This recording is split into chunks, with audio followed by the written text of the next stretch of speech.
Hello friends, hello loyal audience, hello fans.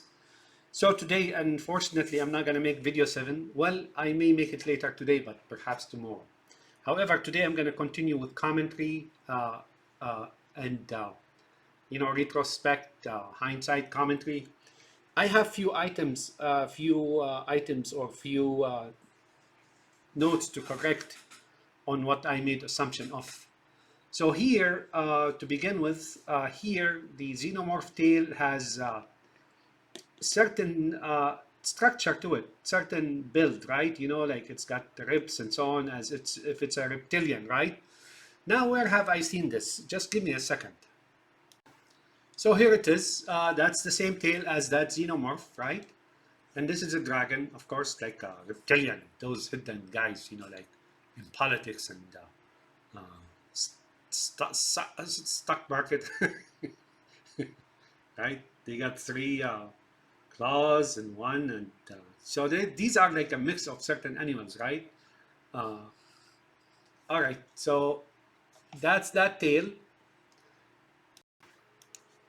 Okay, to continue.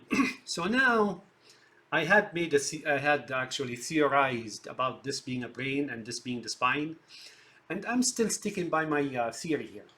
However, I have a better theory to describe the scene here. Okay, as you can see, this is not a spine. The human spine is not ribbed like that. So it is like the tail. It resembles or mimics the tail on that engraving or on that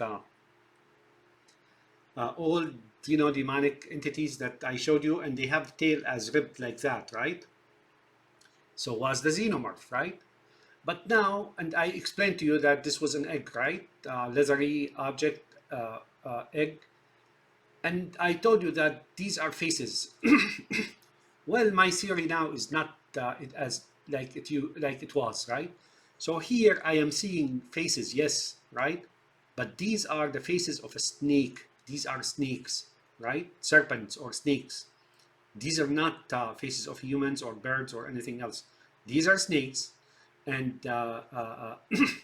that's also a tail. So this here, I was watching yesterday, I came across something, as a clip that showed a scene from a very old movie, 70s, right? Which I watched when I was young, in the movie theater and so on. We used to go pay like whatever, right? And and then it looked like that to me.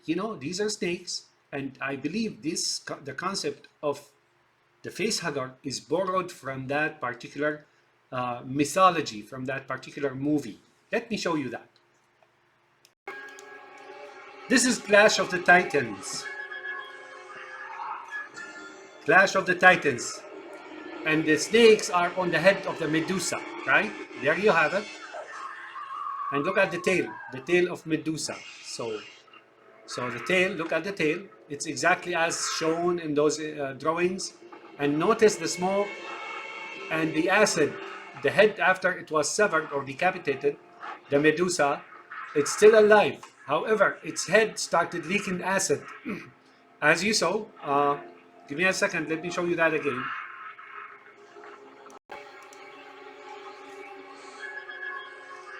That's the face hugger.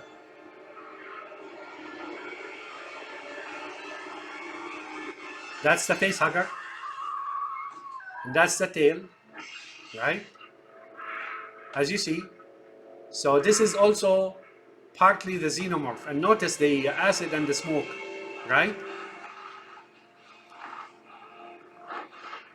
Sorry, I'm, sorry for my humble setup here, the studio and the cheap equipment, right? Notice. So as you can see, the blood is like acid, right? And the head has snakes on it.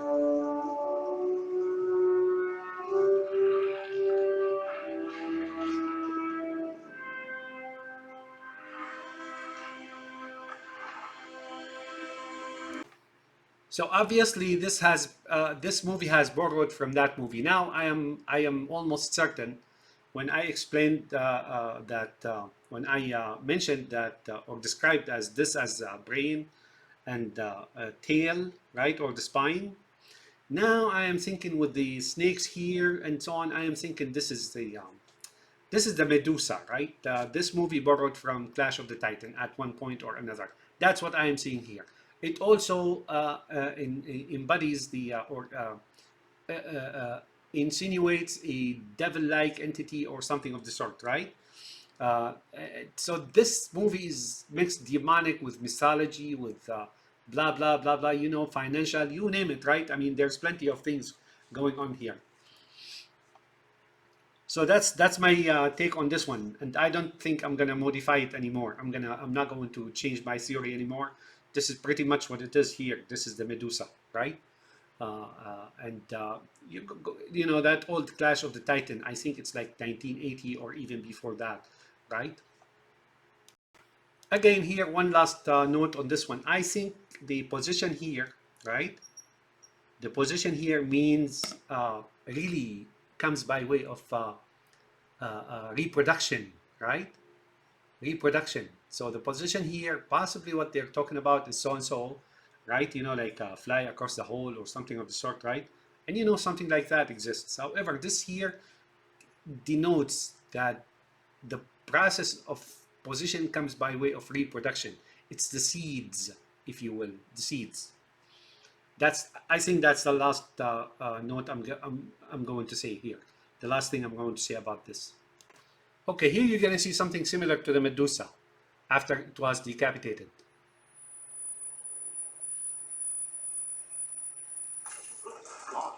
Acid and smoke.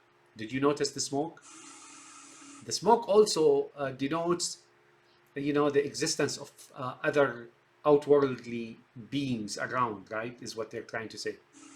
That looks like, you know, green stuff, slime.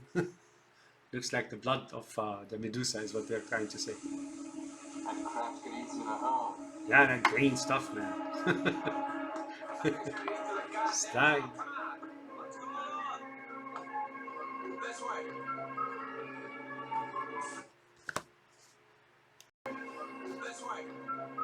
Okay, so this here is the door of a temple or a storage facility. Storage meaning really this is secret. This is a secret. And again, those slots here and so on always denote, right? You know, the best explanation as I found it is bricks in the wall, right? So this is a very, very confined, very secretive compartment here, or a hole, or underground facility, or something of the sort.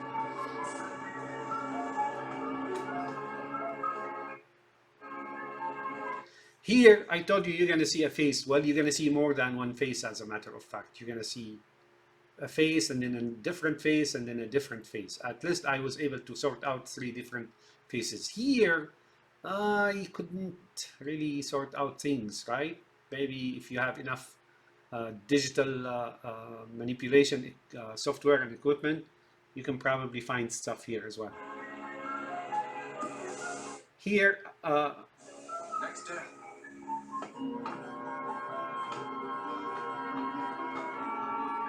so it's eating through the hull is what he says, meaningly it's eating through the ranks, right? And whether it's money or whatever, right? You know, like converting people or killing whatnot, you know, like that's what they mean by that. See, these are the ranks, you know, manning the ship or the Nostromo, or Zion for that matter.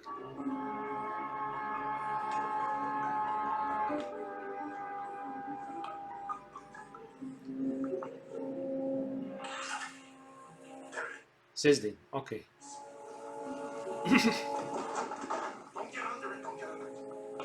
So I don't know why he's carrying that class. Did you notice he's carrying a class? I don't know why.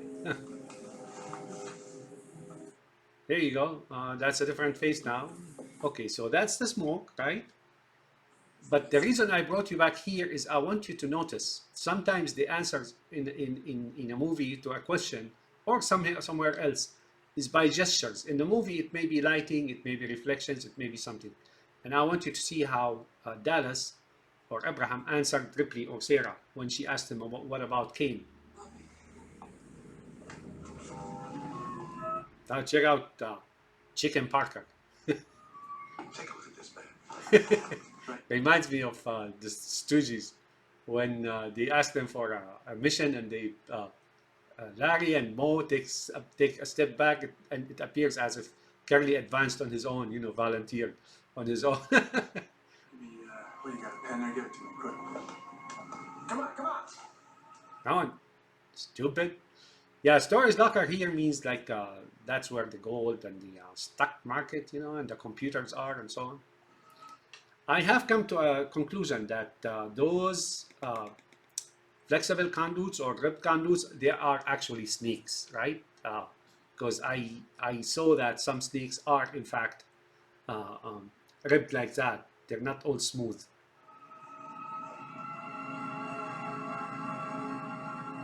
Don't get anything on your arm.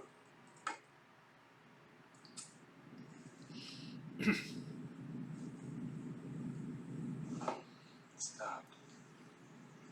Didn't say anything like that except molecular acid. It must be good for blood. It's got a wonderful defense mechanism. You don't dare kill it. Okay, why did now they understand the wordings here? The chat is really a surface chat, a simple chat. It doesn't really. It's like a coded chat.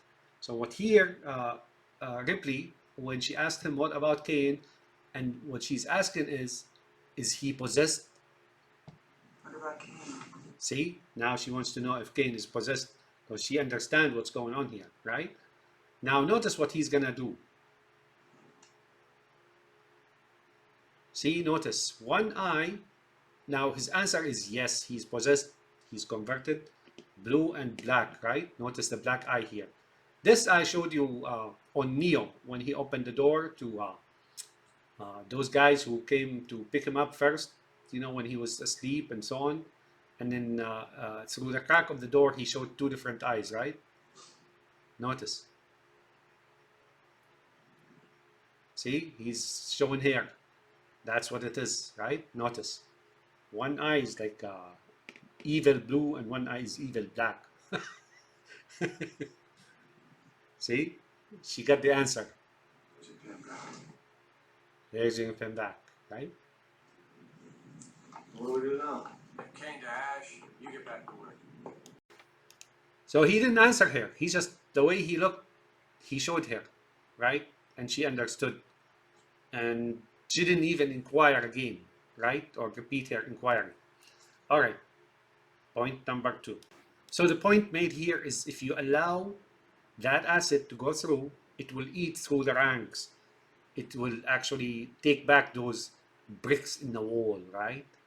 Tear down the building and take those bricks and convert them or liberate them for that matter.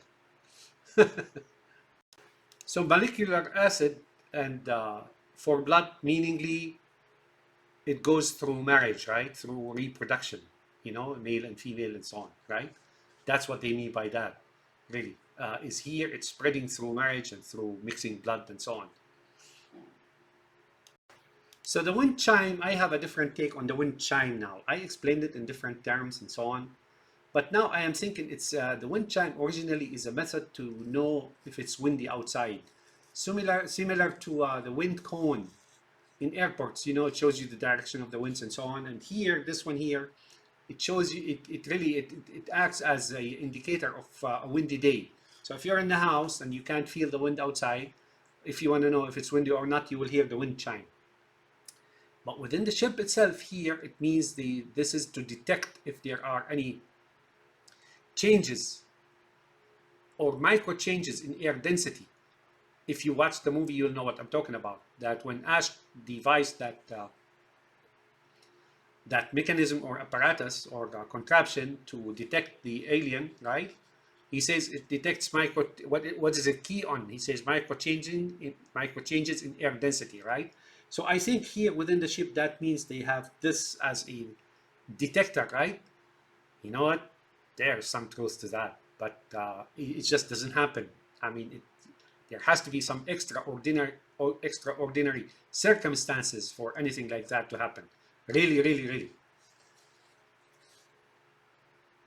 So here, the chat between Brett and Parker really is deep. You may think it's like a superficial or useless chatter and jabbering and so on. No, it's not.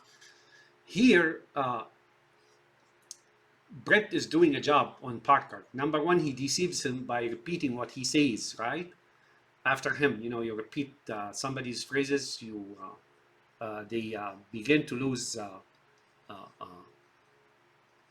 to lose suspicion, like they drop their guard against you and they ignore you as a threat or someone that they have to understand and so on, right? Uh, at the same time, he's interrogating him. He's trying to know what is he up to? Is he so and so? Is he so and so? Like, is he about to renege on his agreement? Is he about to bail out? How he's feeling and so on, and he will convey that to Ripley, not in person, but when they're gathered in a group, and then he gives her some kind of a indicator of what's going on, right? Similar to when they talked, when they chatted, and let me show you that in a little bit. But here, Parker is wearing a certain a band here, right? Wristband, right? I don't know what that is, but it does look like a snake to me.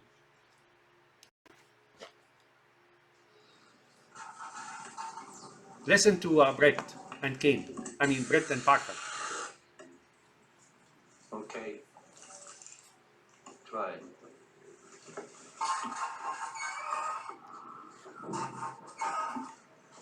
Damn it. So here,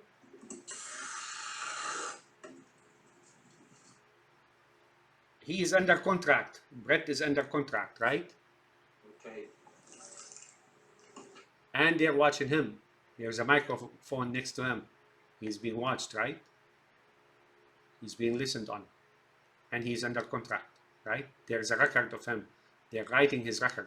Right.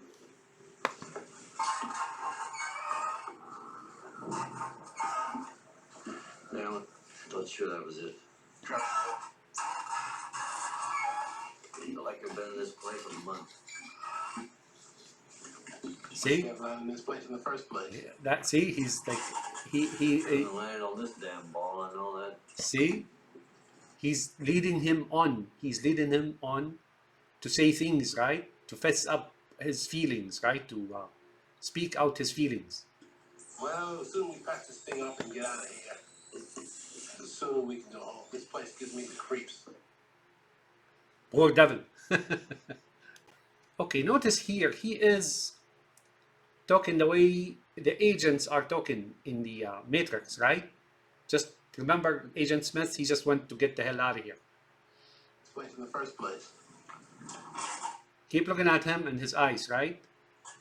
Couldn't have landed on this damn ball and all that. Well, the sooner we patch this thing up and get out of here, the sooner we can go home. This place gives me the creeps. Now notice the tone in Lambert's question, or tone in her tone, the tone in her speech when she asked how you're doing. I mean, that's definitely a motherly tone. Right.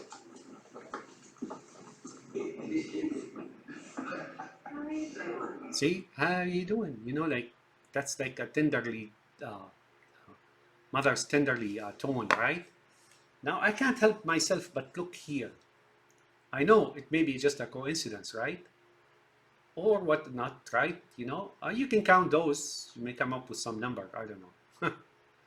Right? Here, there's that. And here. But here, it's like a face with blue eyes, right? So there are two eyes here. And there's a white face.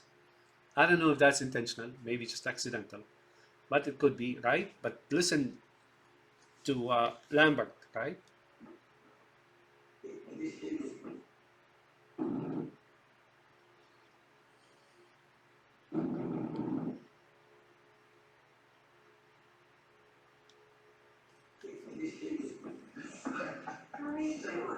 How you doing, right? Remember? How you doing? See the tone here? Now, I want you to notice something else. So notice, when Ash gives him the cup, he just disappears. Notice, keep noticing.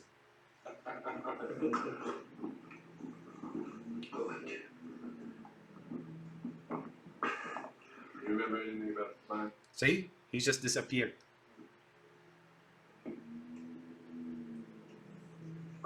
Where did he go? We don't know, right? He will appear later, but notice he's not even in the picture anymore. Meaningly, he just disappeared. Meaningly, he's on the two dimensions, right? Right? You know, he's on the two dimensions, the other world and so on, right?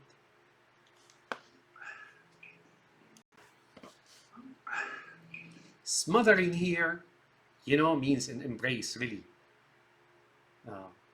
Where do you see that embrace? You see that embrace in the old-time movie called Rosemary's Baby, I think. Mia Farrow, right? When they briefly show you that this certain entity or certain demonic looking entity having uh, you know sex with Mia Farrow. I think it was that, right? So she was like semi-conscious, not fully conscious, right? Between consciousness and sleep, like deep sleep, when she thought she saw that, right? Do you remember that movie? And I think that movie was shot in the same building where John Lennon used to live when he got killed, I think. And the witch, that old witch, you know, with a politician's voice, I think he died. I don't know how long ago, but apparently he died recently or something. I don't know.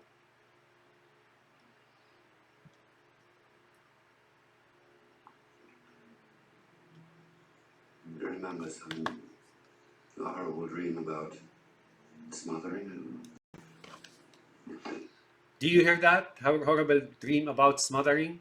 So there is some kind of a intercourse here when you, so you better be careful in this twilight zone between awakening and deep sleep, or even after the deep sleep, between deep sleep and awakening, or the one before that. Those two gray areas, sometimes we are unable to make decisions, right?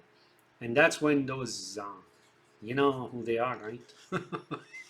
And I just gave you an example about Rosemary's Baby. You know, when she woke up to something, she thought she woke up to something, and then she looked, and then there was like this face of a demon, you know, like just in front of her, above her. Let's put it this way.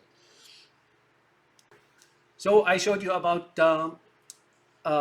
Dallas's face when he answered Ripley when she asked uh, about Cain, what about Cain? And then he answered her, and I showed you the different eyes, one like evil black, one evil blue. I'm just using the word evil, right? Here, I don't mean really eyes are evil. Sometimes there's evil eye, yes, but it's not the way it looks, right? That appears to be a lot like a certain artist, right? I would say, you know, like the art of Picasso and Salvador Dali and so on. You know how they arrange the eyes outside of their sockets and sometimes outside of the face and so on and so forth. All I want to tell you about that is there's more to it than just painting on a canvas. Oh, I assure you of that. So here I should have described it a little bit better. Here, notice that's just behind him, right?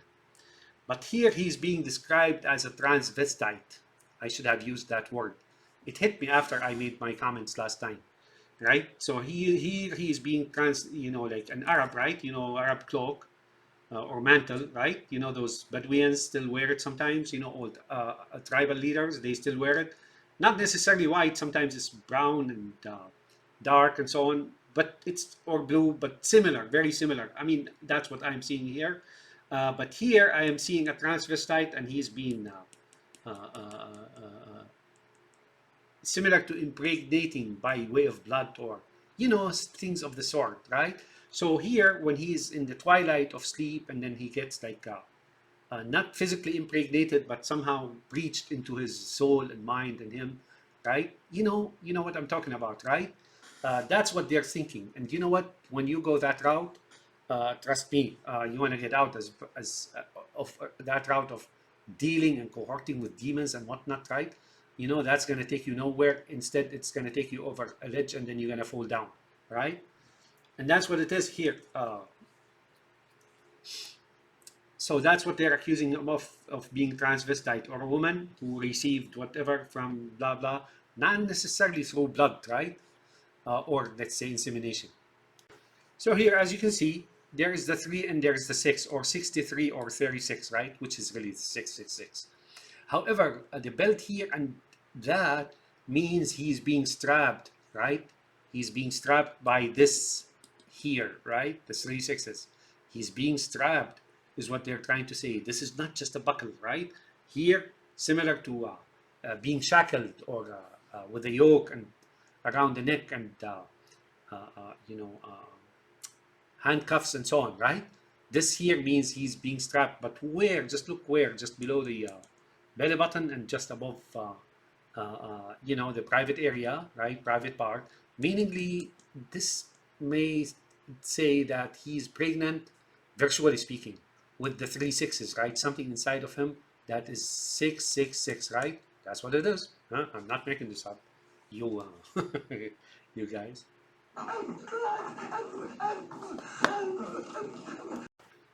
So the name Ash, right? I don't know. Ash, it kind of got me a little bit. So Ash is when he burned at the end, right? Remember when Parker incinerated Ash with the flamethrower, right? So he turned him into ash. I don't know. So I looked at it in Arabic and I saw it resembles the word osh, or ash, right? Osh. I don't know.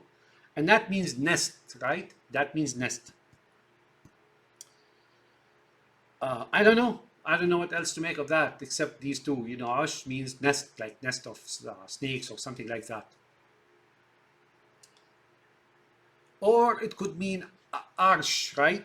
Arsh is arsh, right? The name, the word, English word arsh, A-R-S-H, right? Or is it A-R-C-H? I forgot. Arsh means arsh, right? Arsh, it comes from Arabic, really. Arsh is the domain, or a throne, let's say throne. So Allah, or God, sits on the throne, or on the arsh, right, of this existence, is what I am thinking, you know, but I can't go any further with that. On a humorous note, Black Friday is Parker here. And Kane is Picasso. So something hit me on this movie. You know how I mentioned Medusa, and then there, I think it was that movie when Zeus, you know, remember when I talked about these personalities and Cain being Adam, right? Or Cain being the son of Adam, or Cain being Ishmael, right?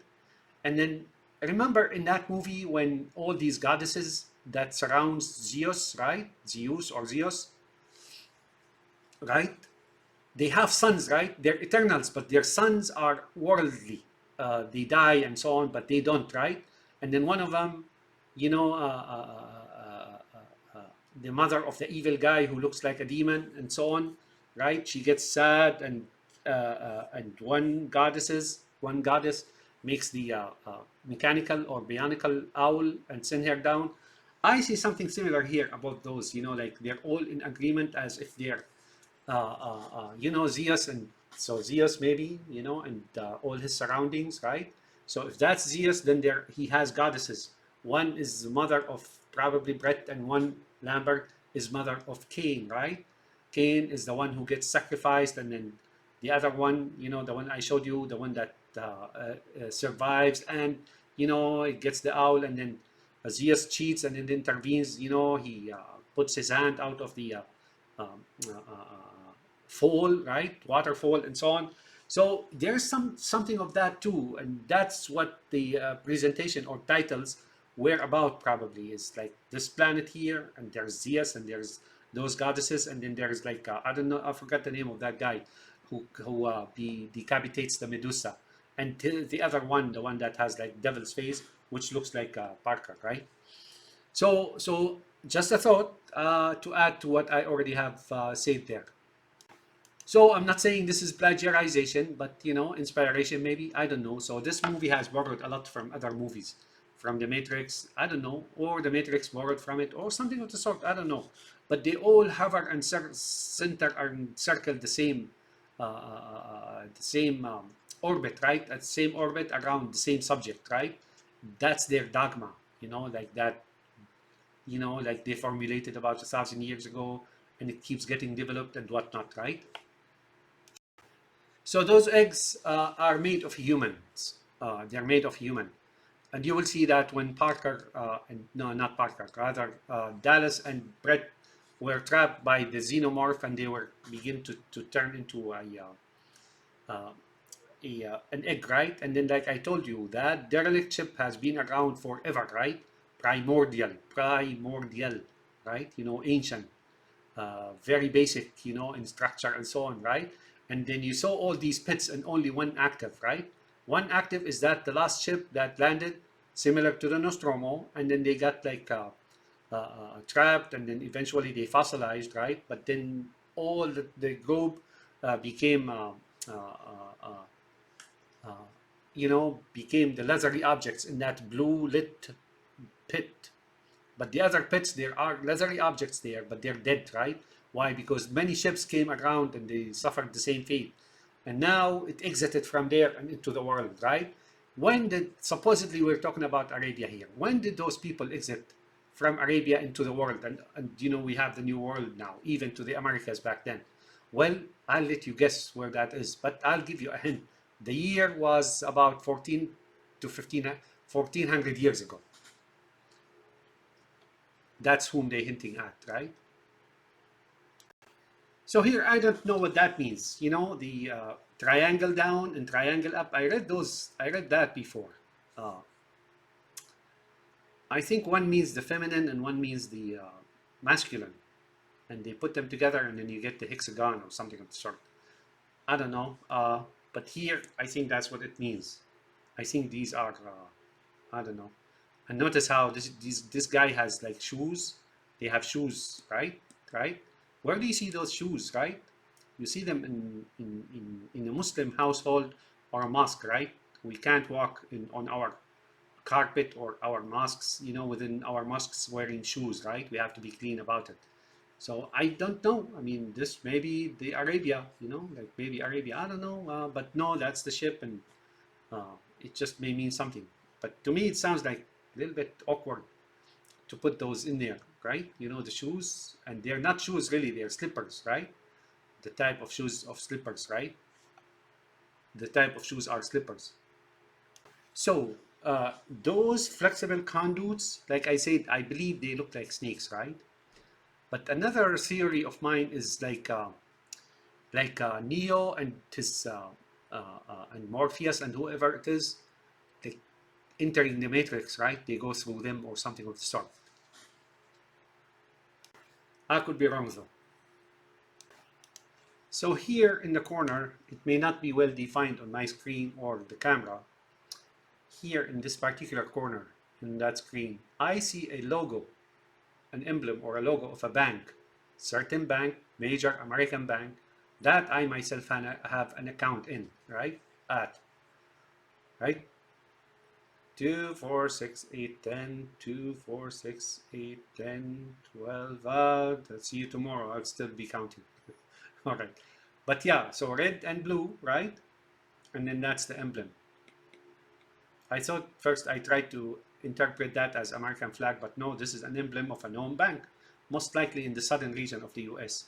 And these are the tickers or the those acronyms for stock market, companies like you want to say this company, you don't say the whole company name, they give it like a 3-letter acronym, right? TLA or something of the sort, right? So that's your banking console, and guess who just lost everything? Kane. I don't know about that. Right? And here you can see, of course, other things as well. There's Balaji, right? So that's Balaji. That's the pack of cigarette or Balaji. I explained Balaji with details, right? So that's where you are here. That's the bank. That's the stock market tickers, right? That's Balaji. And that's the coffee cup with. So Balaji, maybe you know what? Balaji here. Balaji, look, now it's laying down, right? So Balaji here is laying down. So now I'm thinking this guy is Balaji, really, right? Balaji. He's laying down, and then he's like those crinkled uh, paper, cigarettes or something of the sort, and that's his coffee. That's his console. So he's Balaji now is laying on his side. He's dead. There he is. He lost everything. They smoked him. Be careful, least they smoke you. Ah.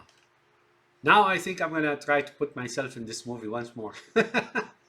So 10 months is between the time I left my homeland and came to the United States. The difference was 10 months. Or maybe 9. I don't know. Boy, I keep trying, you know. I left in June, arrived in February in the US. June, July, August, September, October, November, December, January, February. 9. I can't get myself anywhere here. So she told him 10 months. Man, all right. Well, I'm a humble guy, so. So suppose now we have the White House, Dallas, or JFK, yeah, and then he's faced two snakes. Remember the snakes? They look like snakes to me. Two snakes are facing him, right? So these two snakes are the conduits. He controls things through them, right? I don't know, call them fallen angels or whatever, right? So two snakes here. And they're similar to those fingers on that Medusa head I explained earlier. So that's what I see it is. So here, Cain or John Hurt is crying, right? You could see the tear here. And I couldn't help but notice that that's what he was doing when he was sitting on a stretcher, being broken by O'Brien in the movie 1984. You know, he was crying. He was like, I mean, the expression on his face is almost exactly the same as it is here. It's funny, you know, like a kind of strange coincidence that he should act in this movie and that other movie take almost the same the same role. You know, the significance of it is like, see, he's crying now. From pain or from having gone through a certain destiny that he doesn't like or something. Notice when they utter the word "my God," when they're looking at that, that may mean him. Or what the hell is that? You know, they gather or group the two terms, God, you know, and whatnot, hell, and whatnot in the same phrase or the same sentence, right? That's really what they're talking about here. Notice. I didn't see it. Was it in the other hand? What? It's up there somewhere. It's up there somewhere. Up, right? It's up there somewhere. It was up there somewhere. So what they're saying here is God has descended and now is living in someone, right? Cover it, will you? That's fine. That's a reflex, actually. Oh, we can't have a look at this. So that's conclusive. They think that this is God, you know, like they think, they imagine things, right? Let's hear them again.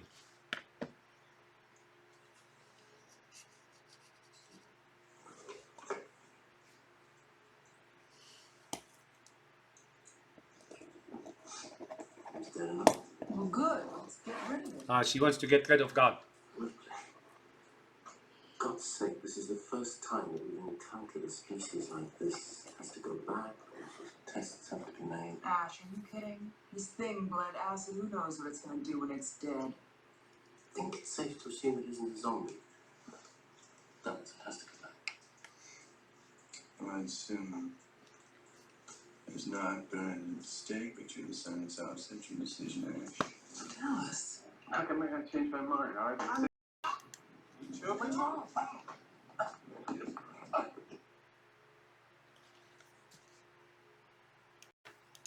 Okay, so somehow I have a demonic entity in my house that clicks the camera at will.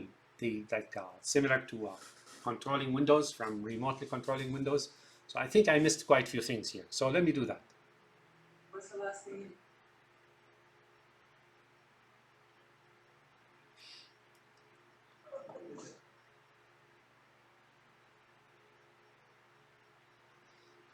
I'm listening.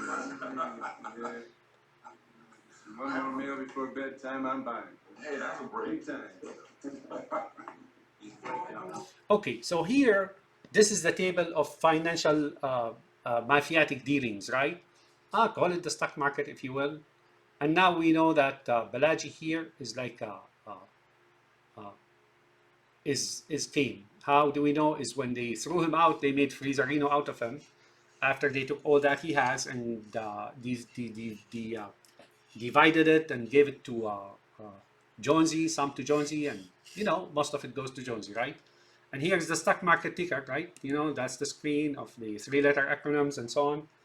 And here, what they've done is like convince him that he's part of the posse, right, or the group, and he benefits, right? So they give him shares, they give him options, they give him, all that stuff, right? So now here, and when he accepts that, and then he does deal with it, what it appears, what they're doing is have him legitimize the illegitimate transactions, right? The racketeering, right? So by him accepting to eat with them, right? The food, and that's really financial, like I said, options, shares, stock market, whatnot, right?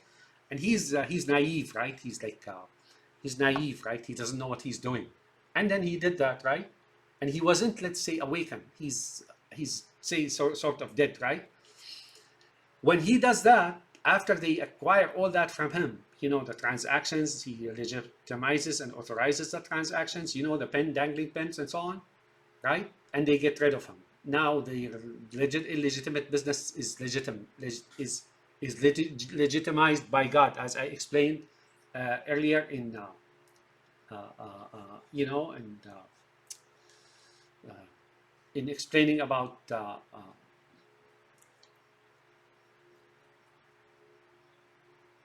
pen, dangling pen, and so on, right? So here,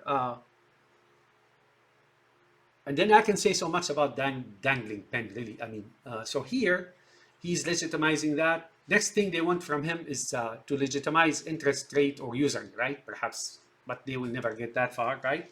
So here, that's what it is. So now they make him feel as part of the team, right? Now notice.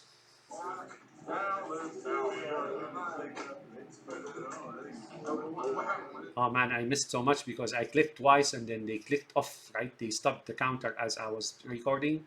Those demonic xenomorphs from the start, from Reading and Frensington Institute of De-Economicization and Definancing in New York, right? So I'm gonna have to repeat this whole video as a matter of fact. Okay, I will do so anyway. I still have my notes, right? So now he thinks he's part of the spoil, right? He's gonna collect some spoils, the harvest, right? But then we know he was told by Ripley he'll get whatever is coming to him. This guy will be thrown out in Frizzarino as along with Kane, right? Or he will be killed by the xenomorph, right? Oh, we know that. Otherwise, he will be really thrown out with the xenomorph or Kane out in free space, right? Outer space. So, like they make him feel, and they are like camaraderie, sense of camaraderie, and talk and trust, and they're welcoming him with open arms and so on, right?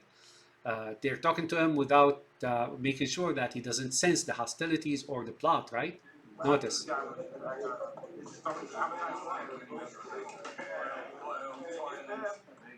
Notice this guy points at him. See what he's saying? Look at him. He's eating, right? He's doing, like those finances, right? Right? And he's showing some greed, ravenous appetite, right? Now he's like ravenous. He's eating a lot.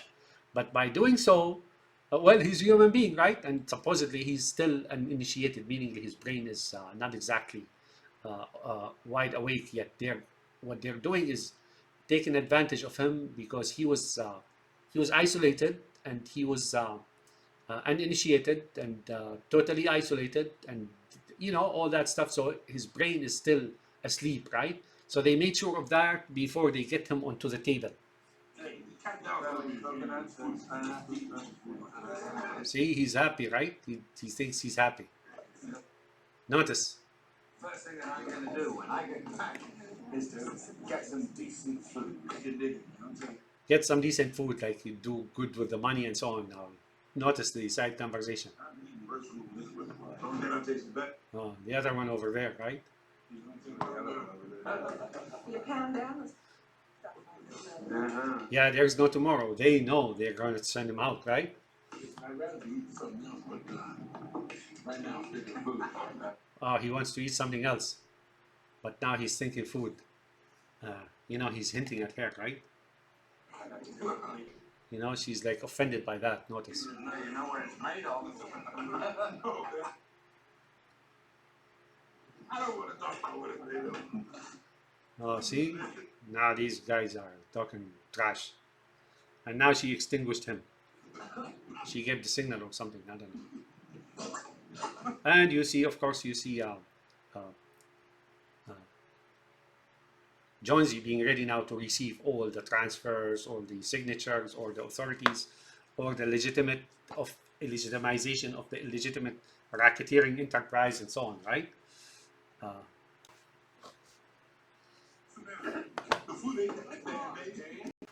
So they show him some fake rapport, right? And friendship and camaraderie and welcome and like you're part of the family and so on, right? All in order to, this is laying a trap, right? Setting up a trap, waylaying for him, right? But meantime, it does appear as if they're disgusted by the presence of Kane and Parker among them.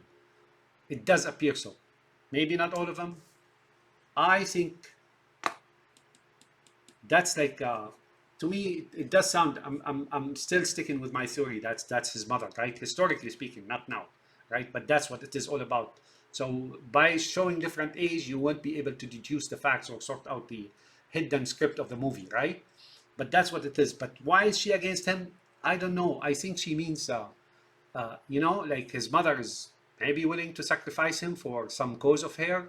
Like maybe there's a certain donkey she worships, right, as a god, demigod or fake god, and she wants to sacrifice her own son for him, right?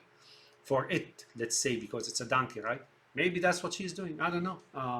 Or her fox or something like that. Or maybe he's like, I explained, you know, the wife of Zeus, and then she has a son, right? Who is a hybrid or Nephilim or something of the sort. And then she wants to sacrifice him and use him as a bait or sacrificial lamb for her own people or her own creed or species for that matter. I don't know, maybe so. But it does seem to me, I'm sticking with my theory that that's his mother, right? And I'm sticking with my theory that Cain is Ishmael, or maybe somebody else, maybe Balaji in modern age, right? You know, holding that big of a galleon or a smoking pipe. Anyways.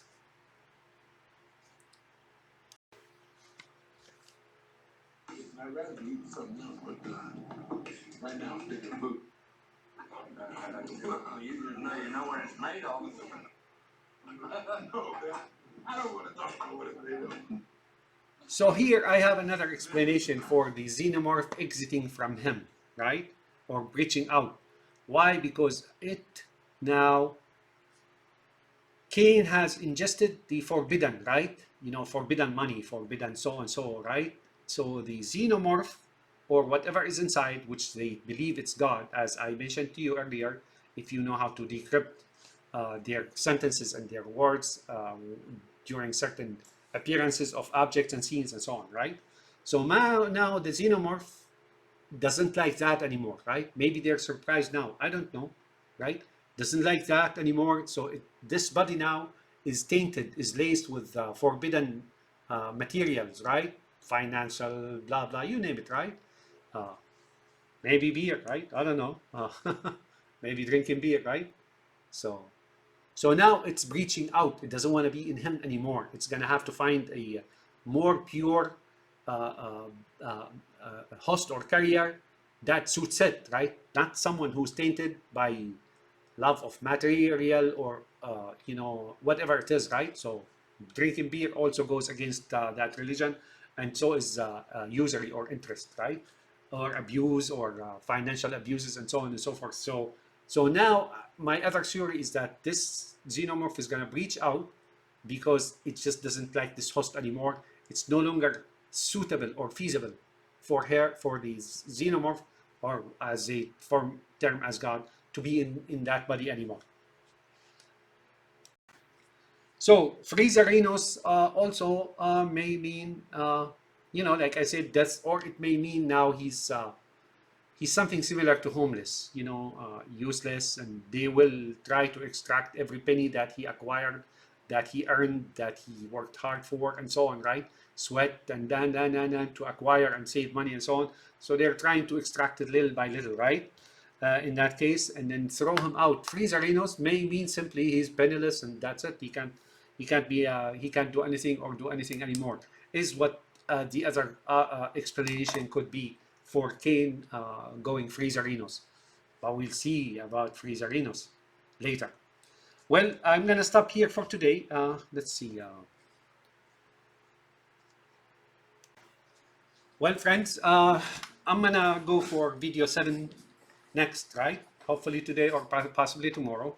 However, here, like I said, I know there's intervention in my laptop, on my laptop, and they perhaps, they click pause and resume as I am not watching and so on. And I know they do that, those bunch here, what they're willing to do, man, for $1. Okay, have a nice day, my friends. And this is commentary, as usual. Hopefully, I'll finish this in the next week or so, this particular movie, and move on. I got one more movie to do, and that is Shutter Island. And after that, you know what? I'm just gonna stop. I'm tired of this. Have a nice day. Bye now.